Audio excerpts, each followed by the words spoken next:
Welcome back to our news bulletin.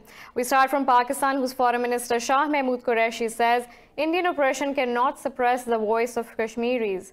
Meeting a delegation of Hurriyat leaders in Islamabad, Qureshi said New Delhi's excesses in the occupied valley have exposed the Indian government before the world. According to the Foreign Office, Hurriyat leaders appreciated Pakistan's efforts for sensitizing the international community to the Kashmir issue. Earlier in his meeting with Azad, Jammu and Kashmir's parliamentarians, the Foreign Minister said Pakistan will continue its moral and diplomatic support for the Kashmiri people. The Foreign Minister said the discussion on Kashmir in the UN Security Council is Islamabad's success. Pakistan's Foreign Minister Shah Mahmood Qureshi and his Saudi counterpart Faisal bin Farhan Al Saud have agreed to remain in close contact over regional developments. Speaking over the phone, the two foreign ministers vow to bolster bilateral cooperation in diverse fields.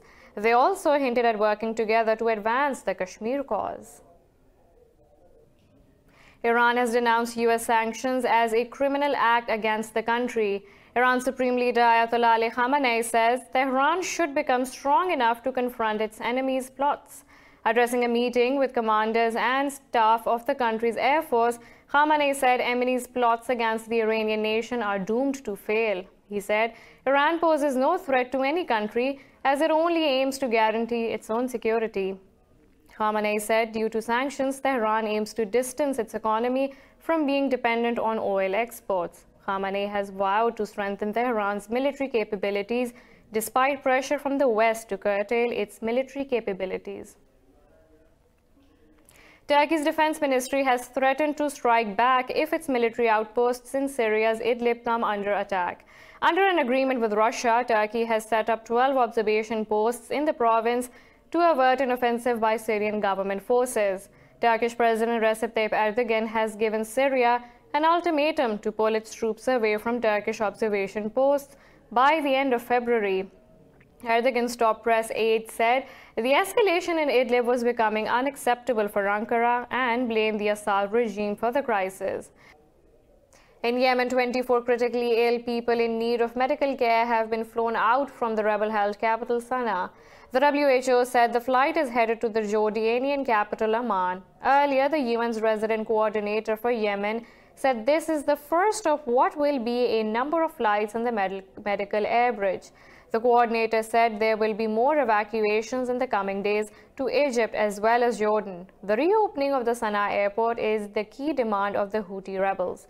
It is one of the issues being pursued by UN mediators as they seek to relaunch peace talks. Malaysian Prime Minister Mahathir Mohamad says the US has legalized the Israeli occupation of Jerusalem with its Middle East peace plan. Speaking in Petaling Jaya, Mahathir said the Trump deal is unjust because it ignores the rights of oppressed Palestinians.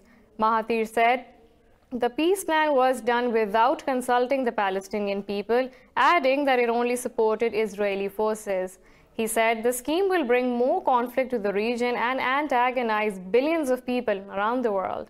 The Prime Minister said the proposed deal hands the holy city of Jerusalem to Israel on a silver plate. President Trump's self-proclaimed deal of the century has faced a backlash from several world leaders.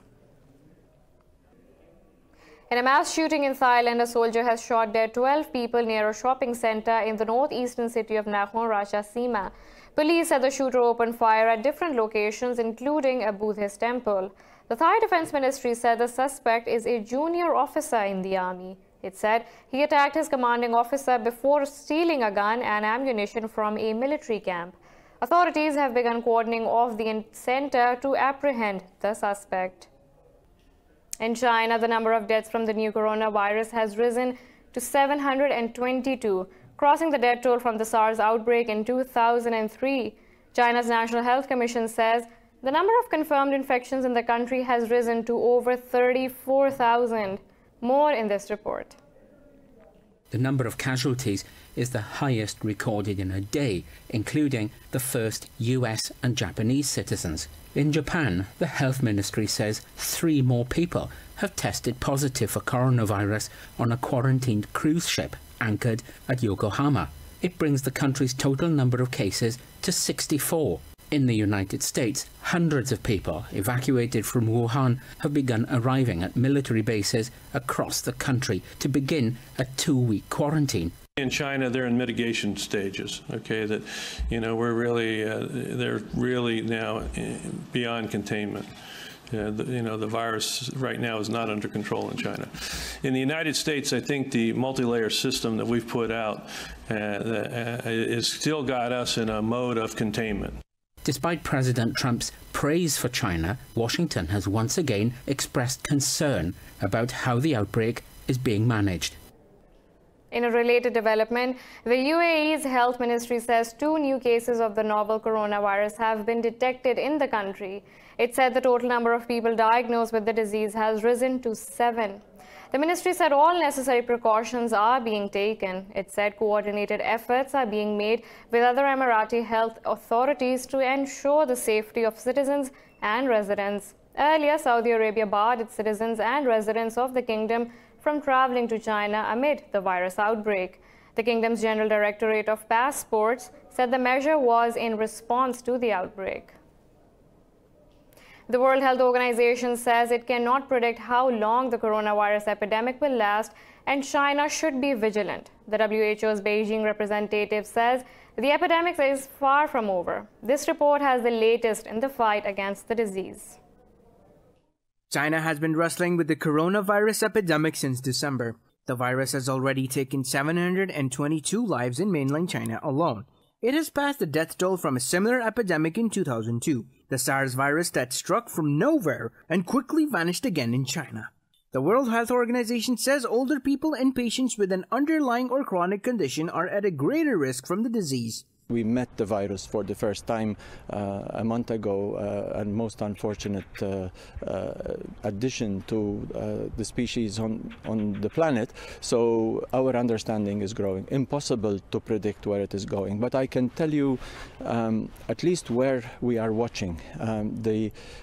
We are seeing the positive signs in Hubei. On the other side of the world, British scientists are working to develop a vaccine against this novel form of coronavirus. They warn there is still a long way to go. So the earliest that we can do in terms of getting a vaccine globally available would probably be the beginning of next year. And that's faster than it's ever been done before. Now, we don't know how the epidemic is going to pan out. If the epidemic is gone and we don't need these vaccines, well, that's good news in terms of global health. An American has become the first non-Chinese victim of the new coronavirus, while a Japanese man has also died. His symptoms were consistent with the disease. Moving on to the U.S., where President Donald Trump has dismissed 2 senior officials who testified against him at his impeachment trial. The fired officials are U.S. envoy to the EU Gordon Sondland and National Security Council member Alexander Vindman. During the impeachment hearing, Sondland admitted following the president's orders to press for a quid pro quo with Ukraine. He said Ukrainian President Volodymyr Zelensky's White House visit was conditional on the investigating former Vice President Joe Biden. Vindman testified he was concerned when hearing Trump's phone call with President Zelensky. Earlier, Trump called on Congress to expugn his impeachment for abuse of power after his acquittal in the Senate. Moving on to the Democratic Republic of Congo, where 8 people have been killed in a series of attacks by rebels belonging to the Allied Democratic Forces. Police say 20 other civilians are missing after the attack in Beni's Mangina area. Officials said they do not know if the missing people are dead, taken hostage, or if they fled the area. Last week, 24 people were killed in an ADF attack in the North Kivu province. Over 300 civilians have died in rebel attacks since Congo's forces launched an offensive against armed groups in Beni last October. France says it has killed 30 militants in Mali. In a statement, the French military said the militants were targeted in 3 different operations over the past 2 days. It said the operations targeted Al-Qaeda and ISIS-linked groups. In November last year, 13 French soldiers were killed in a helicopter crash during an operation in northern Mali. It was the heaviest single loss for the French military in nearly 40 years. France currently has over 4,500 troops fighting insurgencies in the sparsely populated Sahel region. The area has repeatedly seen clashes between militants and local forces. France's President Emmanuel Macron has warned that European countries cannot remain spectators in a new arms race. Talking to military officers in Paris, Macron said the EU must play a direct role to stop nuclear proliferation. He said France has already reduced the number of its warheads to under 300. With the UK's official departure from the EU, France is now the only nuclear power in the bloc. Voting has ended in India's capital, New Delhi, to elect 70 members of the state's legislative assembly. The ruling Bharatiya Janata Party is contesting under severe criticism of the controversial Citizenship Act. The Indian Election Commission has identified 516 locations and 3,704 polling booths as critical voting stations. Paramilitary forces were deployed in the constituencies to ensure smooth elections. Delhi, like much of the rest of the country, has been a hotbed of protests since December, when the ruling BJP imposed the discriminatory law. Prime Minister Narendra Modi won the national elections in May last year, but the capital's assembly is pivotal for his policies' implementation. We have a lot more coming up right after this short break, so stay tuned.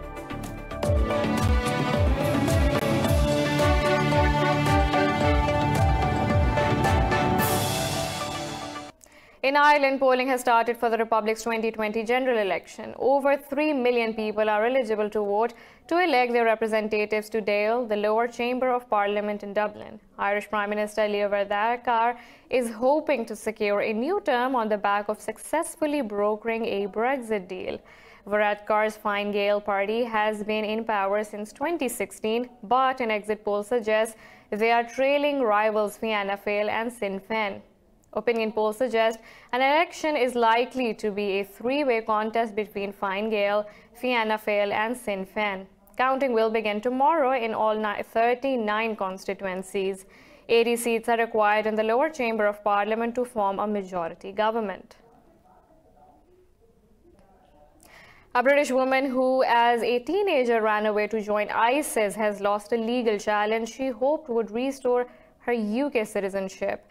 Britain's Special Immigration Appeals Commission has ruled Shamima Begum was not improperly deprived of her nationality. This means she cannot return to London. Former Home Secretary Sajid Javid revoked her citizenship on national security grounds, but she challenged the decision. Legal experts have criticized Javid's move, saying it left Begum stateless. Media reports suggest that the action was taken on grounds she could obtain a Bangladeshi passport. While Begum's parents are of Bangladeshi origin, she does not hold a passport from the country.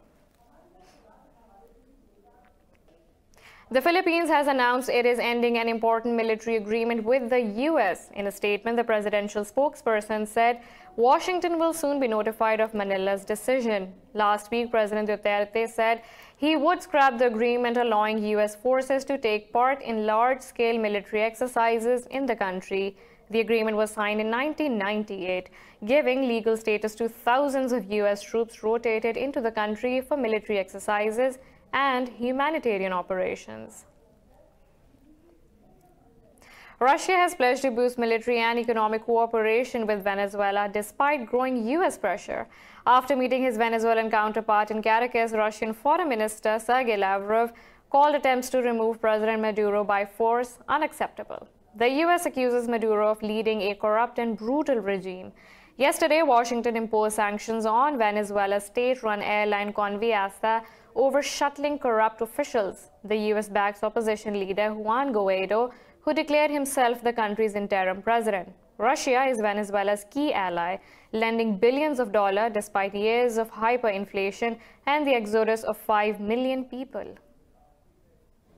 We wholeheartedly condemn blackmail, sanctions, and other measures that go against the Charter of the United Nations, and this includes military intervention in sovereign nations. In Kazakhstan, 8 people have been killed and dozens injured during clashes involving hundreds of villages in the southern Jambail region. In a statement, President Kassym-Jomart Tokayev said the situation is now under control. The Interior Ministry said nearly 30 houses and a number of vehicles were damaged during the clashes. It said police have detained 47 suspects in connection with the killings. Ministry officials said the fighting occurred in several settlements in the Kordai district of Jambail. They said it is unclear what started the fighting. The conflict is widely believed to have pitted majority Kazakhs against the minority Dungans. Canadian Prime Minister Justin Trudeau has arrived in the Ethiopian capital of Addis Ababa to attend the African Union Summit. Diplomats say Trudeau's visit is part of efforts to pursue support for a rotating seat for Canada on the UN Security Council. Canada, Ireland and Norway are looking for 2 seats that open up in 2021, for which voting will be held on June 17th. Africa has 54 of the 193 votes at the UN. But senior Canadian government officials have largely ignored the continent since Trudeau took office in 2015. In Australia, severe weather warnings have been issued as floods are expected to hit the country's coastal areas of New South Wales. The Meteorological Bureau said the eastern state will suffer heavy downpours, calming the region's bushfire crisis. The Bureau has warned of dangerous flood conditions for this weekend. The Met Department said yesterday was the wettest day recorded in Sydney for over a year. The inundation closed roads and disrupted public transport. The NSW Fire Service says the rains have put out a third of the fires in the region, but 43 blazes are still burning. Scientists are saying record high temperatures set off by global warming are causing the Antarctic ice cap to melt. They say increased temperatures are destroying glaciers and raising sea levels. This report describes how. Antarctica's hottest day has just been recorded, a high of 18 degrees Celsius. The reading was taken by the Argentine research base Esperanza and is the hottest since 2015. The temperature was recorded on the Antarctic Peninsula at the continent's northwest tip. The UN World Meteorological Organization spokeswoman Claire Newless says the temperature surge is not a figure associated with Antarctica, even in summertime. What we know is of great concern. The Antarctic Peninsula, so where we saw this temperature record yesterday, it's the northwest tip near South America. It's among the fastest warming regions of the planet. We hear a lot about the Arctic, but this particular part of the Antarctic Peninsula is warming very quickly. The effects of the warming can already be seen in this loneliest of landmasses. There's quite a lot of conversation on Twitter at the moment with satellite images showing cracks in the Pine Island Glacier in Antarctica. They've been growing rapidly over the past few days. The European Union has a satellite called Sentinel that's been measuring and monitoring these. The World Meteorological Organization says 87% of glaciers along the west coast of the Antarctic Peninsula have retreated in the last 50 years. Thus, this trend is unlikely to end soon. In London, the wildlife and culture of Indonesia is a big feature at Kew Gardens' 25th annual Orchid Festival, which has just opened. An archipelago of 17,000 islands, Indonesia's flora and fauna are as diverse as its landscape. This report features some stunning flower arrangements. Cascading flower displays, a central glasshouse pond, and an erupting orchid volcano have transformed the Royal Botanic Gardens at Kew into a dreamland. The sun has turned this part of London into a paradise, all for this year's Kew Orchid Festival. Visitors are charmed by a display of 5,000 orchids and hundreds of tropical plants. I think it's really nice, it's really pretty. It's nice that they're representing different countries and they're showing biodiversity. I think it's really important because so much climate change, deforestation, so it's good to see some effort to conserve wildlife. It's stunning. I come every year. I come for 2 reasons. I come to see the English spring flowers, the snowdrops, the crocuses. Festival scientists hope to find new plants and to help conserve Indonesia's biodiversity. So the Orchid Festival is in its 25th year at Kew, and the theme this year is Indonesia. We're focusing on the beautiful natural abundance of Indonesia as a country and a series of many islands, and using that to really showcase Kew science stories and the beautiful, amazing work that our horticulturalists can actually create. The festival runs until March 8th. Strangled by debt, Argentina is struggling to relieve the country's poor citizens with food vouchers, price controls and grassroots markets. But a recession has plagued these measures, forcing France to come to South American nations' rescue. More in this report. Buenos Aires is in recession since mid-2018.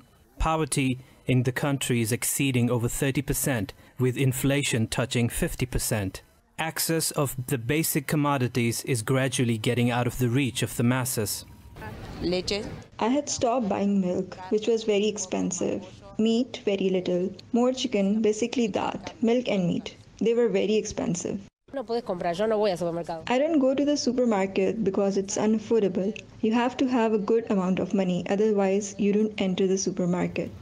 To give public relief, Argentinian President Fernandez froze the prices of gasoline and public services. Moreover, the government also implemented a price control on warehouses, along with distribution of over 1 million food cards.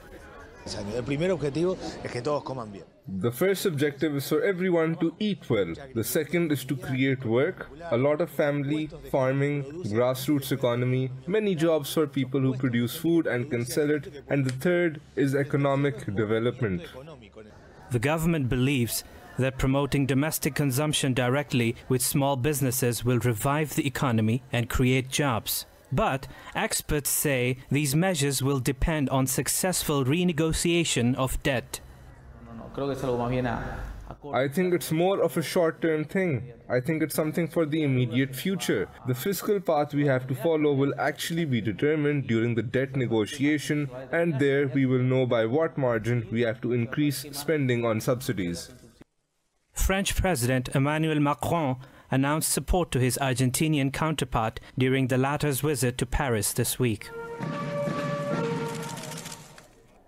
In New York, dozens of dogs in glittery costumes paraded for the 17th annual Pet Fashion Show in Manhattan. The show is the world's largest canine couture that works for animal rescue benefit. Pets and their humans walked the ramp in neon glitter and Christmas lights at this year's New York Pet Fashion.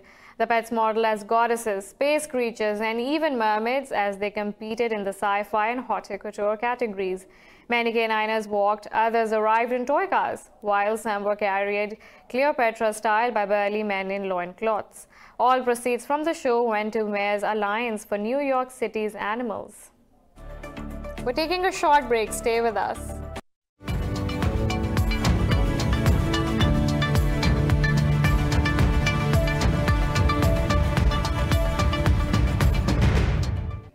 We begin our business segment with Britain's Foreign Secretary Dominic Raab, who says the UK is looking for an ambitious trade deal with Japan after Brexit. Raab met his Japanese counterpart Toshimitsu Motegi in Tokyo during his first overseas trip following Britain's departure from the EU. Raab said London and Tokyo want new bilateral arrangements similar to the EU-Japan Economic Partnership Agreement. Motegi said he asked Britain to lift its import restrictions on Japanese food and other products imposed by the European Union. I've discussed how we can deliver new bilateral arrangements at least as high a standard, if not higher, and at least as ambitious as the EU-Japan Economic Partnership Agreement, which would send a very powerful signal of our shared commitment to free and rules-based trade. U.S. Treasury Secretary Steven Mnuchin says the country's GDP growth for the year 2020 is expected to be under 3%. Mnuchin says growth will miss President Donald Trump's target, with Boeing's suspension of production taking a bite out of the economy. He said Boeing has had a big impact on U.S. trade, with the plane maker being the country's largest exporter. Mnuchin said the coronavirus will also upset the economy because it negatively affects global growth. The U.S. economy grew by 2% in 2019, its slowest expansion in 3 years. France has fined Apple for deliberately slowing down older iPhone models without making it clear to consumers. France's competition and fraud watchdog has imposed a fine of $27 million on the telecom giant.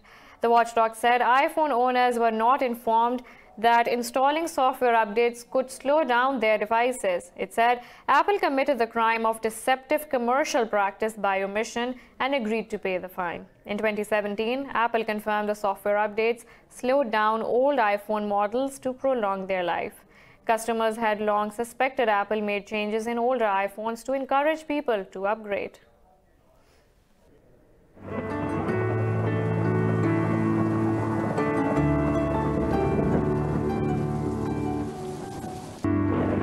Now let's look at the weather from around the globe.